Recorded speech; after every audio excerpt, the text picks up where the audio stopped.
Hello, everyone, and welcome to today's ANA webinar, Effective Outreach in Social Media.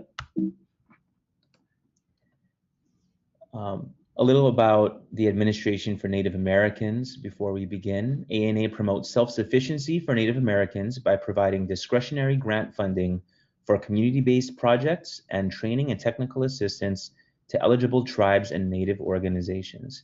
And if you'd like to learn more about ANA, you can visit them on their website listed there on the screen, www.acf.hhs.gov/programs/ANA. And all of the social media and outreach tips that you'll see previewed today are designed to benefit the tribes and Native nonprofits that ANA serves. So just a little introduction in today's topic. In this webinar, we're really looking at answering the question, how can social media improve the ways we connect and communicate with our communities? So, all of us here, we're working with some type of Native community, whether it's in your tribe or in your, a community that your nonprofit serves. And social media can enable us to connect with them in more meaningful ways, to have a two-sided communication channels, and to really fine-tune our services into what we learn about our communities. So what it takes to do it right, it really takes a commitment to maintaining a conversation, right? This is a two-way channel, to keeping content fresh, so that people know that your account is not dead. If you only post once a month, not only will people think that you're inactive, but the social media platform will actually penalize your page for not having fresh content. And so, on the news feed on Facebook, for example, that algorithm is going to prioritize accounts that post frequently with effective interactive content. And so you need to keep posting in order to maintain your relevance and your position on people's radars. And a commitment to learning and improving, specifically based on data. So using actual metrics to fine-tune the way you're doing things. And this might take responding to direct messages in minutes, especially on a platform like Twitter. Posting, we're talking about 5 to 14 times per week. That might be a lot for some people, but for some organizations, that's minimum. And also looking at data monthly. And so what we can see here is that, this is something that will take time. And so, having a strategic plan in place will keep you from, putting in a lot of effort without any real output. Just some context, this information is a little dated, but still pretty relevant. Facebook, and we see here in Hawaii, and I think is the case with most of our Native communities, is the most popular, especially amongst broader age groups. So you can see that the average age ranges from 18 to 49. So you see a lot of, the parents' generation in this medium. You even see a lot of kids nowadays trying to leave Facebook because they don't want their, parents and grandparents to spy on them. So, but it is a good way to reach a broad audience, and really a majority is female, which is, very interesting, and which I actually see in a lot of our metrics as well. And you can see that Generation X, that older generation, spends almost 7 hours per week on social media, and I would guess that it's actually a lot higher in a lot of communities. Instagram is another platform. Again, these are just two random examples, but you can see here that 90% of users are under 35, and of course that's changing, and something else will come and take its place. But the point here is that new social media platforms are popping up all the time, and so it's important to have a clear strategy that you can apply to any new platform that comes up, right?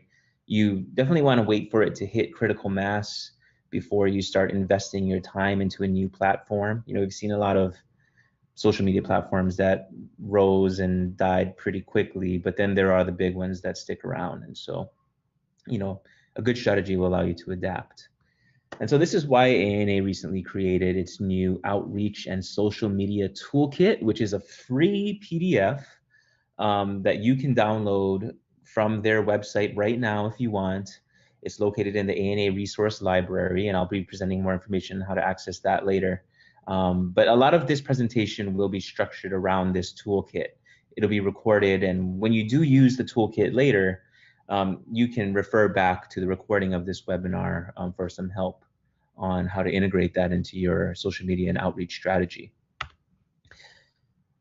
So just for some context, before you start, you really ask yourself why you're doing this. You don't want to jump into anything like a lemming just because everyone else is doing it. Although it is important to stay relevant.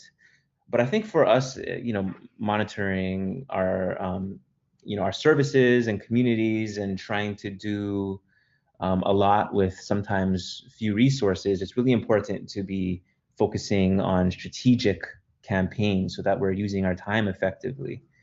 And so you don't want to do it just to get likes, right? A Harvard Business Review, a very comprehensive marketing study in 2017 found that merely liking a brand on Facebook didn't change the behavior or increase purchasing or actions by any customer. So it wasn't just liking is just not enough. You have to actually connect that with real outcomes that make sense for your organization. And that's really where modern business marketing strategy is pointing, and also how we can integrate that into our projects. So a typical example of a social media objective might be something like this, right? We're going to create 9 posts with 20 or more likes each in the next week or something. But that doesn't really have any specific relevance to the kind of work we do, right? These are metrics that make sense for Facebook. Like Facebook wants to see you making posts and generating likes because it means that you're interacting with their content, which means that you're seeing their ads, and ads is how they make money. So these are metrics that make sense to the social media platform. But for us, like, how does this really translate into our, the type of projects that we're trying to promote? A better example might be something like this. 10 new people will learn about our organization this month, right? So this is an example of a goal that's, and a social media goal that's focused on awareness. We're going to make new people aware of our organization. And if we're a new organization or entering a new community, for example, or maybe launching a new project, this might be really important. Another type would be a sales or action type of objective, right? This one here, focusing on a short-term campaign, online and social media will drive 15 RSVPs for next month's event. So, in this case, we're having an event, and maybe we have a little link where people click on that to register for the event, and we can use that information, that contact information that they registered with, if they opt in, to contact them about other stuff in the future. But in this immediate short-term campaign, we're really looking for RSVPs. And of course, if people are sharing that post online, it's more likely more people will RSVP. Another example is one like this. Posts on the state of Native Hawaiian education will spur conversations among our followers and be shared at least 5 times, right? So this one has the share metric, which is specific to certain social media platforms, but it also has a specific type of social activity that you're trying to facilitate, which is these types of conversations, which we can assume have something to do with this organization's mission. And this is a example kind of based on the loyalty, right? That people who already know about your organization, who are already following the work you do, are staying active and excited about what you're doing, and they're continuing conversations about issues that you're trying to raise in the community. So the social media toolkit has some worksheets that can help you develop these things. This is an example of a worksheet in the first chapter that will help you define these goals and stick to them. Another worksheet in section 1 is about describing your organization. And so it's all about distilling the essence of your organization into a very short elevator pitch, like a micro elevator pitch, really. A dumbwaiter pitch? I don't know. So you know, it's talking about like if you bump into a friend you haven't seen since childhood, how would you quickly explain it? You know, what are some of your core competencies? In one word, what is your organization's essence? And then finally putting it all together into a very short, concise paragraph that you can use, you know, on the bio for all of your different social media accounts. The next step is knowing your audience. Um, So the main thing to remember with social media is that it's a conversation, right? A conversation has two sides, and in this case, you know, it's kind of a conversation with many people. Like you're in a room facilitating a group conversation. You want to tailor the message to your audience. Don't just speak, but also listen to what they're saying, and remember that other organizations may be listening to that conversation too. So it's a conversation you're having that also has someone, you know, outside people observing that conversation. And if they feel comfortable or are interested in what you're talking about, they're likely to join in too. So that type of awareness is important. And the social media toolkit has some worksheets that can help you with that. So what you're seeing here, this is part of section 2, um, is really about segmenting and targeting. And this comes from modern marketing theory. Um, Basically, the thought is that you know that your community exists in this certain geographic area and maybe you serve certain types of people. But even within that block group, there are segments of more specific types of people that you might not even know exist. And so a way to find that is through surveying your community with some standard questions, or by even looking in your social media accounts, looking at your analytics and trying to figure that out based on trends that you see. And so the idea is that you might have 3 distinct segments within that larger group, and that can help you really fine tune your communications and make sure that you're really connecting with the type of people who are actually in your community and not just the ones that you imagine are in your community, which are sometimes different, subtly different things. And what's really helpful, and this is another worksheet, is to take those segments that you define and to turn them into, in marketing called archetypes, right? So these are like a personification of data. Like we don't want to just have people existing as numbers. We want to remember that they're real people. And by fleshing out this data through a Mad Libs type of form like this, we can create kind of a archetypal person from our community that represents the average of certain segments. And some people might choose to actually use the stories of real people that we work with in place of these segments. But for more, you know, larger, more ambiguous types of data sets, you might humanize it this way. And so, you know, when you're writing a post, for example, and you're about to post it onto social media, you can look at the 3 different archetypes that represent the subsegments from your community and consider how the post will connect with each of those 3 people. It really makes a big difference in tailoring your communications. So that's on the you know, that's on the community side of your of the communication. On the other end is you, the communicator, right? So you know, it's good to ask yourself, who are you? Are you more like a funny friend? You know, more of a teacher, more of a warrior? You know, it's important to personify your organization and build relationships around a consistent type of character, right? This also helps you brand your voice. And, you know, that creates a sticky, consistent presence online. And, you know, it helps people know what to expect when you're posting. You know, it helps people to share what you do with their friends. Like, say you're trying to be funny, they can say, hey, follow this account. These guys are really funny. I think you'll, you know, it'll lift your day. You know, you can always sneak in some campaigns or, you know, raise some issues through those means. But it's just as effective being a teacher. You know, you see people who follow accounts that just have daily life affirmations or wise sayings. Those can be just as rewarding for people. But the main thing is that you're offering value, right? And branding your organization. And this worksheet also in the second section can help you just define that type of voice.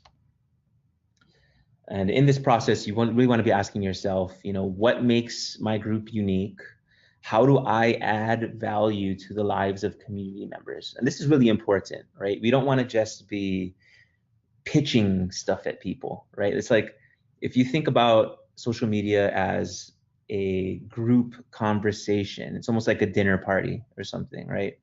You have a whole bunch of people talking, going in and out of conversations. If you have an interesting conversation, people will glob onto that. But you don't want to be that guy at the party who's just going around selling people stuff, using it as an opportunity to sign them into Avon or some kind of, sales pitch. That guy is going to be quickly ignored. So really think about how you're adding real value, right?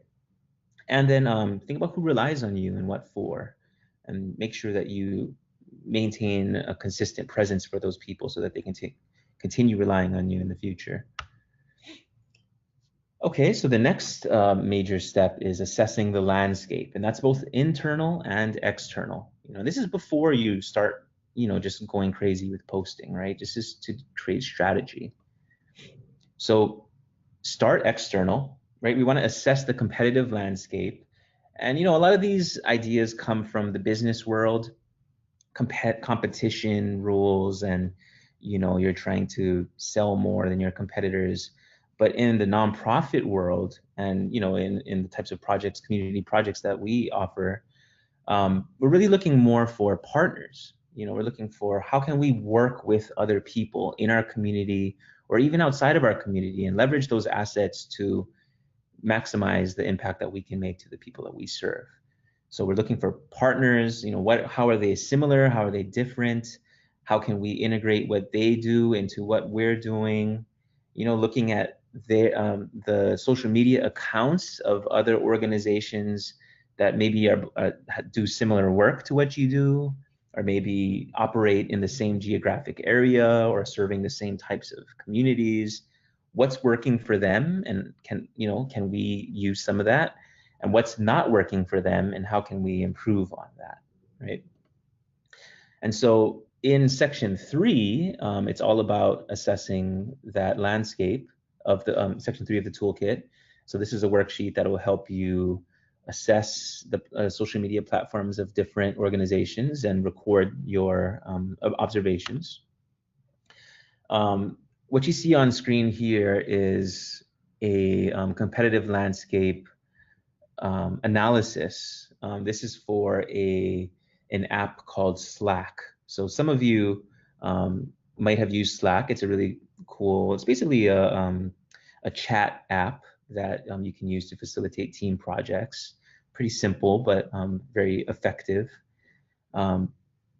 So they've considered their competition based on this petal Venn diagram format. And so you can see that, on the left there's some other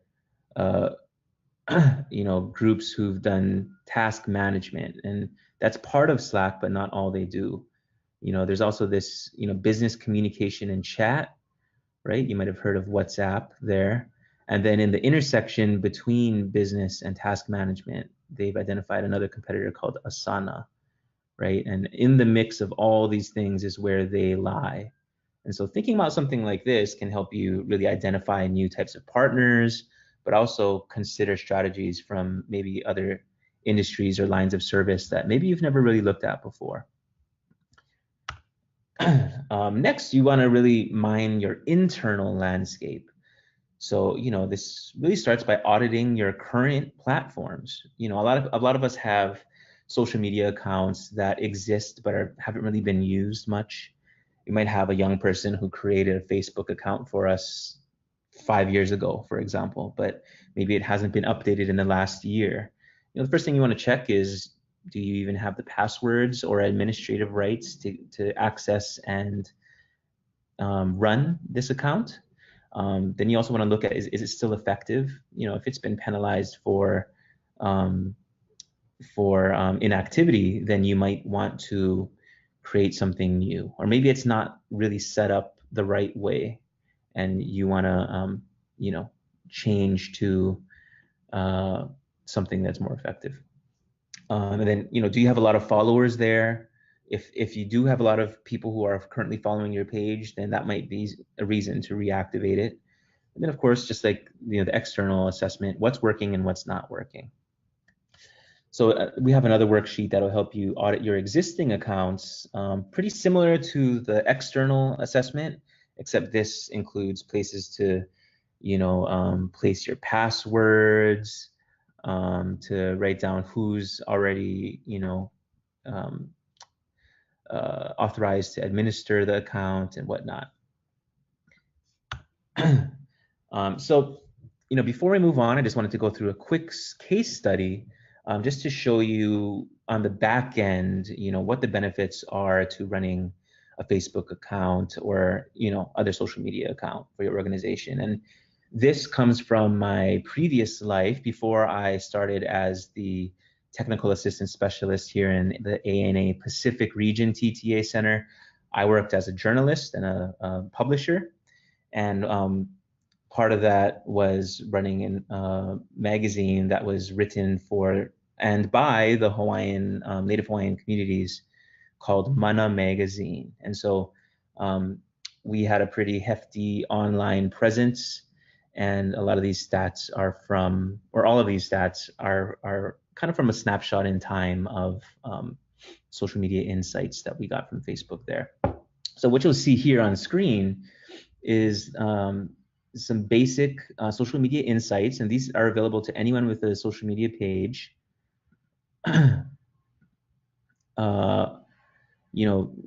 Right away we can see that we had 10,000 total page likes in the last week. The snapshot of our fans, we can see that 73% of them were women. So this is pretty surprising for us when we're working there. And you can see this clear curve, which peaks here at the 35 to 44-year-old women. So that was an example of a segment that we hadn't realized,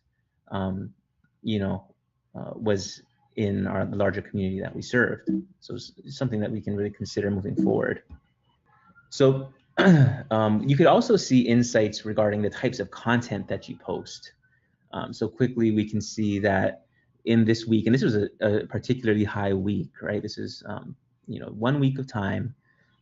We reached 669,000 people, which was huge, 330% increase over the previous week. And what we could see was that, there was this interesting, there was this interesting peak here, a huge peak, up 40,000 likes. And so we were trying to look at why was this the case? And we realized that it was because of two specific events that were happening that month. One was the Merry Monarch Hula Festival, which is a big dance competition and showcase that's pretty renowned. And then the other was the coverage of some protests that were happening on the mountain, on Mauna Kea, one of our largest mountains, where a telescope was being proposed to be built on sacred land. And so a lot of people were coming to the site to view that. And we could see that verified in our actual published posts. And so this is something you can see as well in your accounts, that the top post we had here was about just some statistics on the mountain itself, and people were looking to that to try and read more, to get context on the news they were seeing in the main media. And we can see that here, that the way that they engaged with it was by clicking on the content and reading the actual story, right? So 5,000 people to this blue line here. It's all about people clicking on it and reading it. And we can also see that this was all a huge reach. Reached 97,000 people, which was huge. And it was, if you look deeper, you can see that it wasn't just people from Hawaii. It was people from all over the world. The second highest post was about the new Miss Aloha Hula, who was the individual woman who won the individual competition, at the Merry Monarch competition. Very different type of engagement. We can see here that 4.9 thousand people would just liked, commented, and shared, and far fewer people were actually clicking into the story. So really what it was like, it was a photo of someone saying, congratulations, this person won. You could click on something for more information, but people weren't engaging with it that way. They're really just sharing the photo of that person all around social media, saying, hey, this is my cousin, I'm so proud that she won, or oh, look how beautiful she was in this dress, or something like that, right? There's people just sharing the photo. So pretty interesting to see, how they interact, and, to tailor what you do accordingly. And so to fine tune what you're doing, it can be really useful to consider a survey, right? Surveying people. And what I mean is like an offline, in-person survey like this person is doing in the photo there. It can be used early to assess community demographics and preferences, to really define what type of social media your communities already use, so that, if you find out that you might think that your community uses Facebook primarily, but surveying them can lead to finding out that they actually are all on Twitter. So, imagine if you didn't survey them, you just put all your effort into Facebook and are just wondering why no one's interacting. You probably should have been starting with Twitter in the first place. And it can be used later to correlate results with social media campaigns. So, you can, survey people offline and see if those survey results match up, just for data fidelity. And a really simple way to do that is, if you're the type of organization that operates projects or events, then you can set up a booth, just survey people as they come in, for ANA's purposes. Make sure to qualify each of them as native or, from your primary community to be served. And that, that's usually better than a Survey Monkey or online type of survey, although those can be very useful as well. So within the social media toolkit, back to the toolkit, we have a worksheet that can help you survey those things, or build a questionnaire to survey social media habits. But it's also an example of just how to construct a good questionnaire in general. You want to avoid yes or no questions. Using Likert Scales is great. Basically, that's a Likert scale is, saying from 1 through 5, how would you rate this thing, right? So going back to our case study, we did a survey to find out, more about how our people were reading content online. The first screen actually asked people, are you a current subscriber? And depending on whether they answered yes or no, we would lead them to one of 2 different paths of a different survey path. And this was created with Google Forms, which is part of the Google Docs or Google Drive suite. So it's totally free. Anyone can do this. But we found that by creating a simple giveaway contest, that our return rates just like skyrocketed, like 500%. And this is just like a $50 gift card to a local restaurant that was donated to us. So it didn't cost us anything, but it got a huge return. And of course, here you can see the Likert scales as well, or, here 1 through 5, no yes or no questions. And we're really trying to avoid leading people to this predefined answer. We don't want to be trying to just convince people to affirm the idea that we came up with in our office, right? We want to actually be responding to real feedback and, responding to the real needs of our community, not trying to project ours onto them.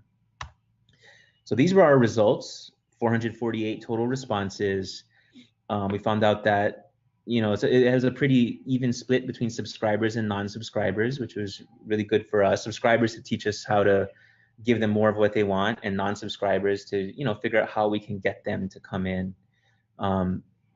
We found out that women ages 38 to 55 was our primary demographic, which really aligns almost perfectly with the Facebook statistics, which help to confirm that as our primary target segment. Only 49% were part Hawaiian, ethnically Hawaiian, and so that was kind of eye-opening for us as well. That defined a second segment that we hadn't thought of. The non-Hawaiian community who's trying to listen in and be a good ally for our Native community, and that really was a big eye-opener in terms of the types of content that we might focus. Of course, we still have our primary focus on our Native community, but this is a good opportunity to build partnerships in the community as well.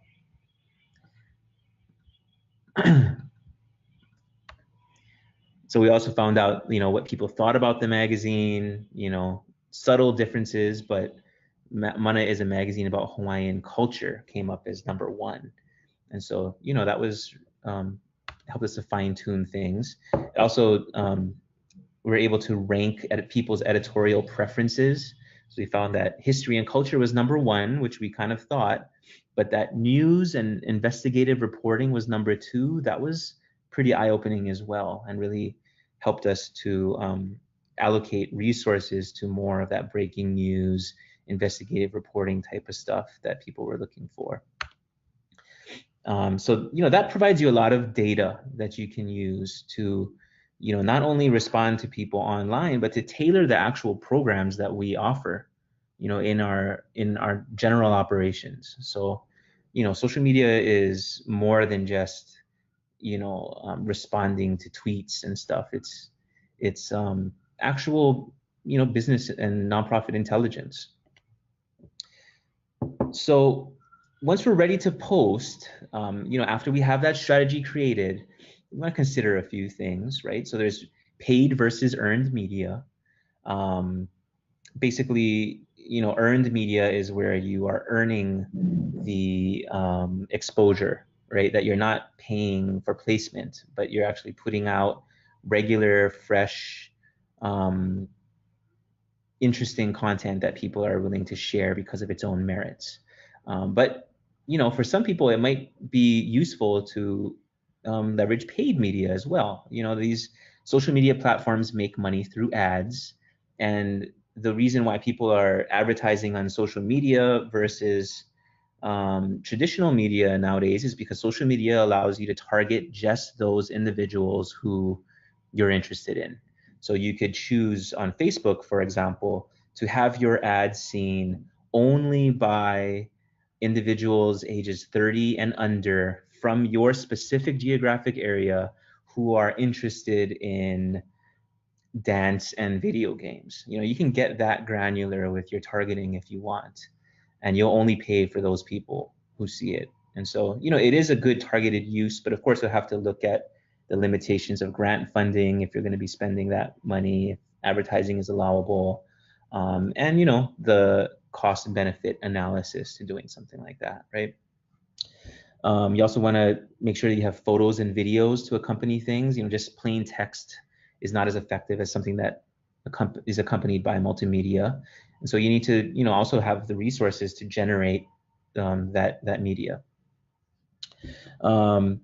And then just remember that you're co-creating value with your audience, that it's only worth something if they want it, and that you can actually listen to their feedback and use that to create something that's going to pose more value to your audience, better, more fine-tuned content, stuff like that. And of course, consistency is key. If you stop posting for a month, the social media platform, just like Google, will flag you as inactive and start penalizing your position accordingly. So people will be less likely to see your content if you're not consistently posting new and fresh content.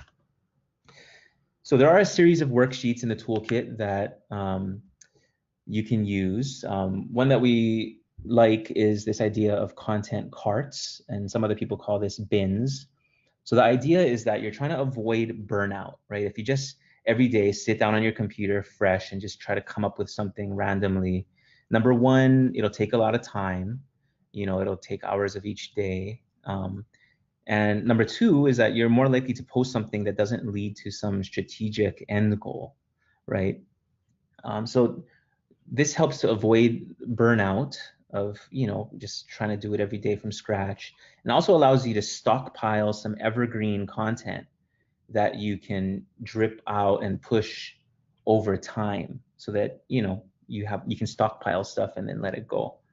And this particular format also has the added benefit of allowing you to leverage the expertise of elders. And so, a lot of times in our organizations and our communities, we have access to these amazing, wise, knowledgeable elders who just have so much knowledge that we want to share and also internalize into our own organization. But a lot of times social media is not seen as a place to leverage their expertise because they might not be so comfortable with technology, new technologies. And I know there are many though who I know who are super active on social media. So that's not to generalize, but this may not be the first thing we think of. So this example here is showing us, this might be an organization that works with native health, for example, and they're trying to have traditional methods for healing.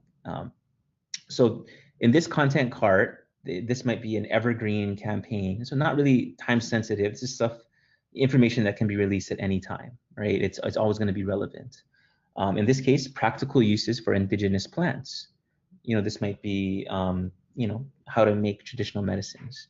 And so you might have a young person who's running your social media accounts, who's really good with all the technical stuff, but the staff expert on call for this particular campaign is an elder. And so that young person can sit down with that elder, interview them, learn from them, and pre-write, 5 to 10 different posts about each of these little tidbits of information that they're getting from that elder. Of course, the elder would know which types of information is okay to share outside of our families and communities, and which ones, maybe should not be shared outside. But in addition to leveraging their wisdom for the external communities, you're also institutionalizing that wisdom by pairing a young person, tech-savvy person, with this elder, facilitating that intergenerational knowledge transfer, and hopefully that young person becomes a leader in the organization later, and now has a lot of that knowledge, firsthand knowledge from the elder. So, an added benefit to this approach.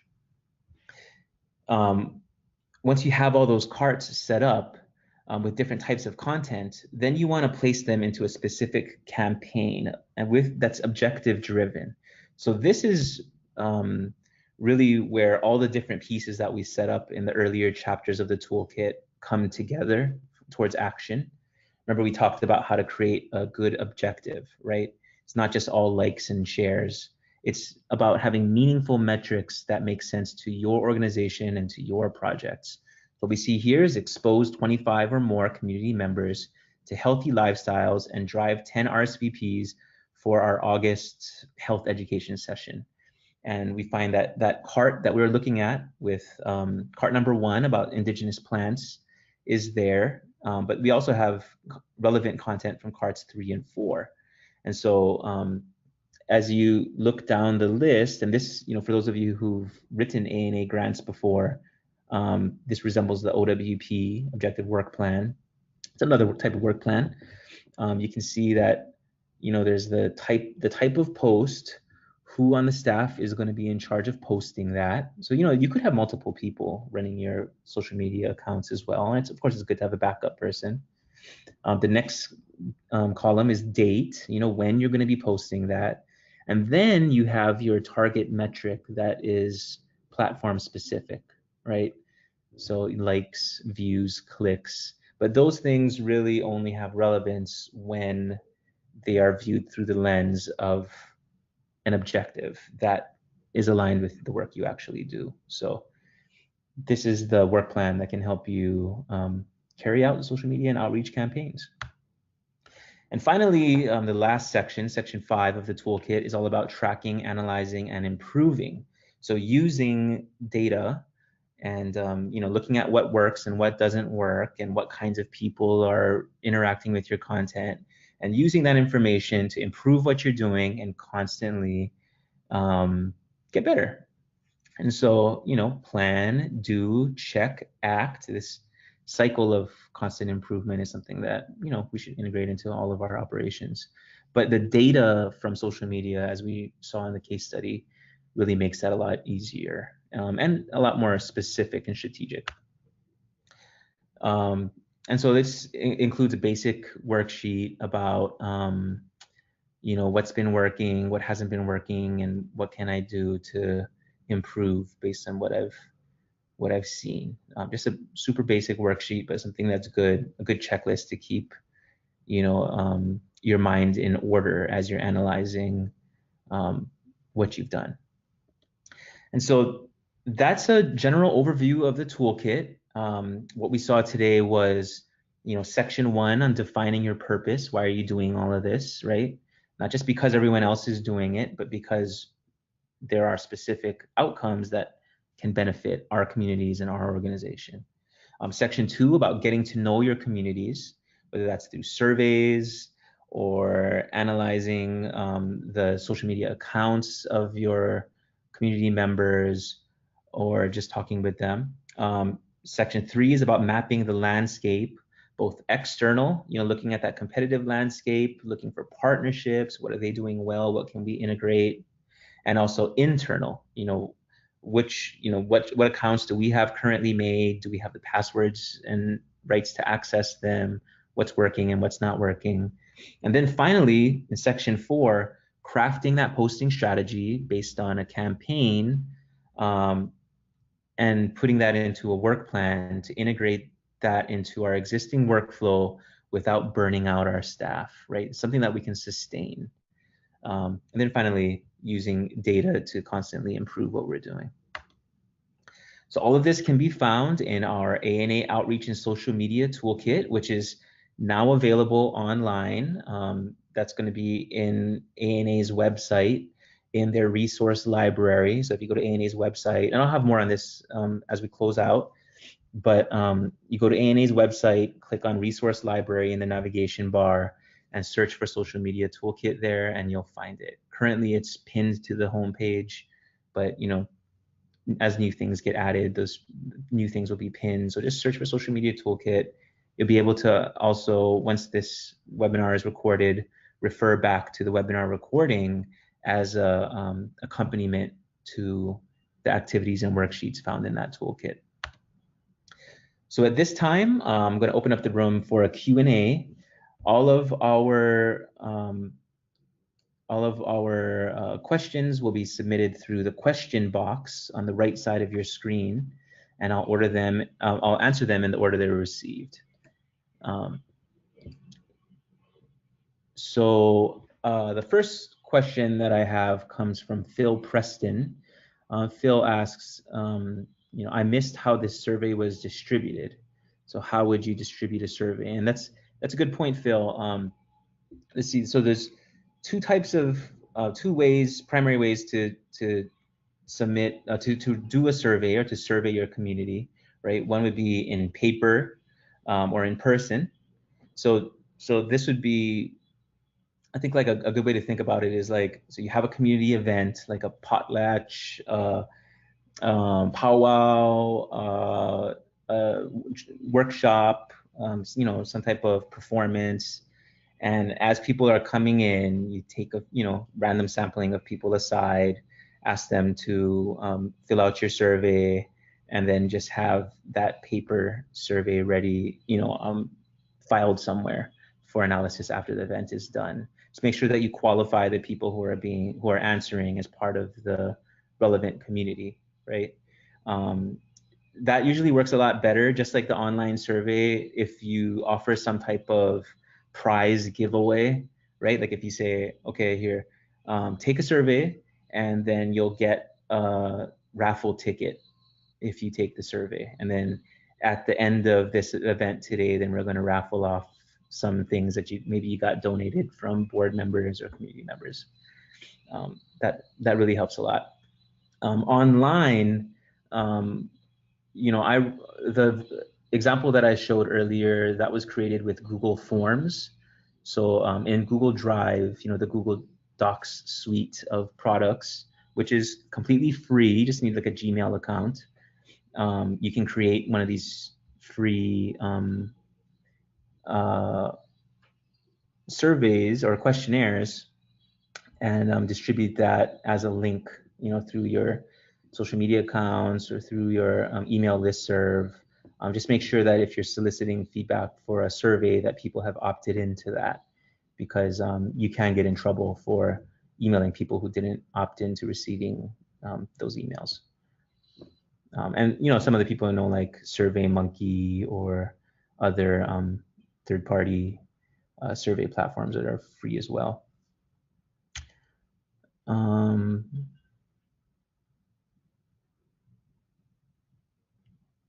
So I have another question from Nohealani Hirahara, who is asking, is there anyone we can hire that provides these posts on Island?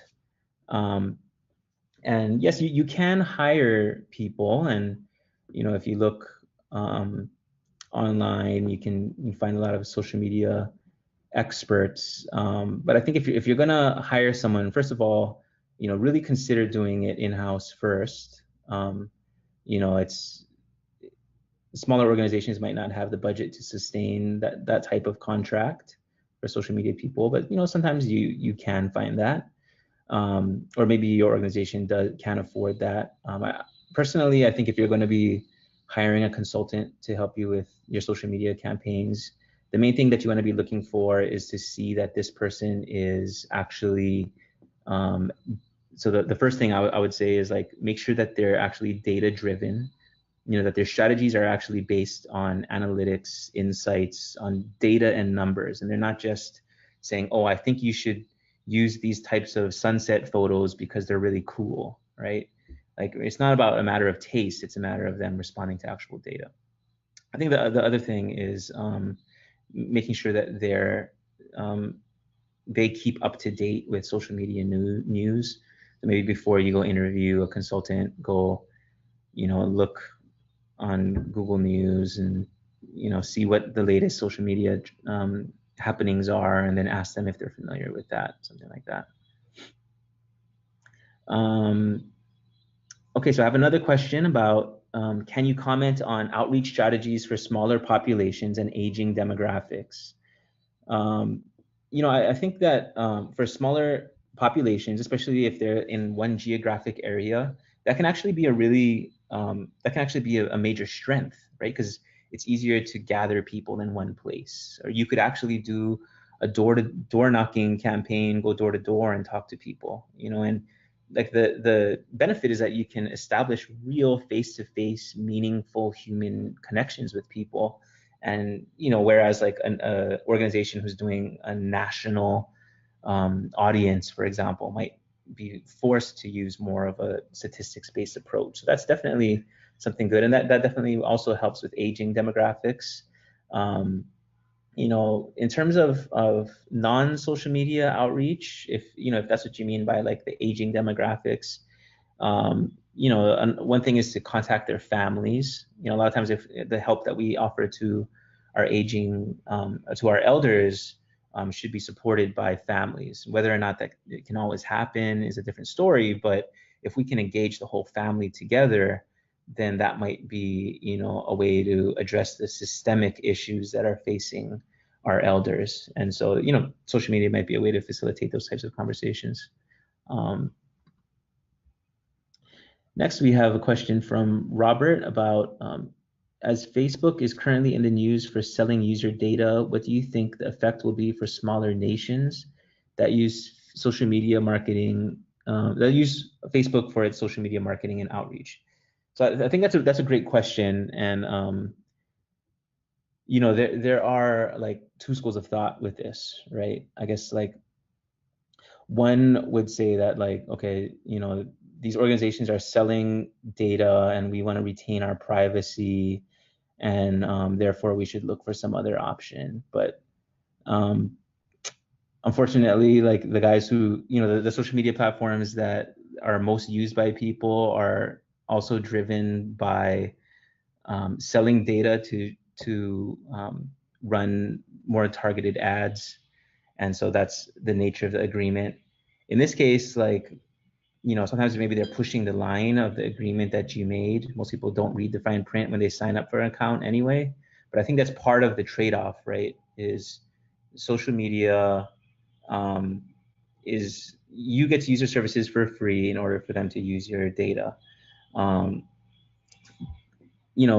from an organizational perspective, we can choose what information we put out there and be strategic with that so that we're not revealing information about our organizations, but really we don't want to be revealing, but really we're trying to get people where they already are. So if people start leaving Facebook as a result of some news item like this, then we're not really going to be, especially if they're from our community, then that's not a place that we're going to really want to put a lot of our resources into anymore, right? So we're really just worried about the community, what they're actually using, and responding to that. And that's the reason to constantly look at data and improve. And sometimes that's another reason why you want to do surveys and distribute your questionnaire outside of the social media platform, because sometimes it's just an echo chamber that's just confirming, the people who are using Facebook are going to tell you that Facebook is best, but they might just represent a tiny subsegment of the broader community that's online. So, another reason to do surveys outside of the platform. I have a question. Oh, what does Evergreen mean? And thank you for asking that. I did not explain that. So in a couple of the worksheets in the toolkit, you'll see a difference between evergreen content and timely content, right? So evergreen is that's a term that's like in publishing, right? Like, let's say you have a newspaper, and you have every day in the newspaper you have news stories that are only going to be relevant that day, and so you need to publish it that day. So if you have a really heavy news day, then you might have to fill 60% of your newspaper with this very timely stuff, right? But evergreen content, on the other hand, is content that could be published at any time. Like maybe it's a profile on the newly elected mayor, right? Like you wrote up something about him. So you just got to post it like sometime in the next 2 or 3 months, but the specific day doesn't really matter. So on a slow news day, that's when you might put in that story about the mayor. So like on the TV news, a lot of times you'll see like some story about some cats wearing funny costumes or something. That's an example of an evergreen story that they're putting in there to fill the slow news day.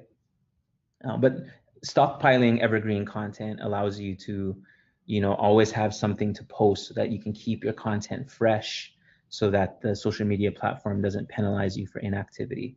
And then those times where you actually have things to say, then you do that. The other part of it is that you don't want to be just only posting stuff when you need something from people, right? Like, oh, we need more people to sign up for our workshop, so we're going to just keep posting about, please sign up for our workshop, please sign up for our workshop.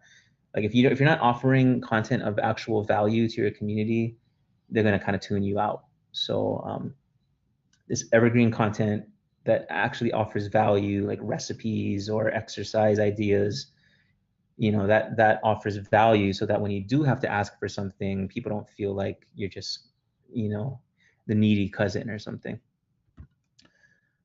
Okay, next question. Thoughts on bots? Yeah, I mean, bots, scammers, phishers, hackers, like all these people who try to prey on your, personal information, can be really difficult. Most social media platforms, like the bots, like the actually fully automated bots, are, usually like policed pretty well. But people out there will always find new ways to trick the system. So, it's just about reporting it in a timely manner and dealing with it as it comes. Nothing really you can do about that. I think bots have more of impact on websites, and that's nowadays it's some people argue whether you even need a website at all or not. I think it's a good place to centralize all of your content, or you can link to your website and back. But for most people, I think social media has become the hub anyway. But yeah, just make sure that you report things that are fishy. So unfortunately, that's all the time we have for our Q&As. So thank you everyone for your questions. I just wanted to point you before we end to our next webinar, which will be the first of 2019. Sorry there, I know it says 2018, but this should be 2019, on human trafficking awareness. And that'll be hosted by the ANA Alaska region, and you can register at their website, www.anaalaska.org, featuring a staff member at the Office on Trafficking in Persons. So, I know a big issue in a lot of our communities. So with that, I just want to point you one last time to the ANA Outreach and Social Media Toolkit.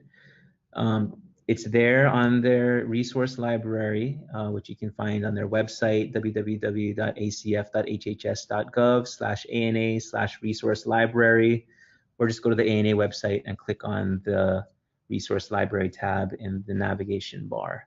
Available for download now. And if you have any questions about this, please email me. You can contact me through our website at www.anapacificbasin.org. Once again, my name is Matthew Ng.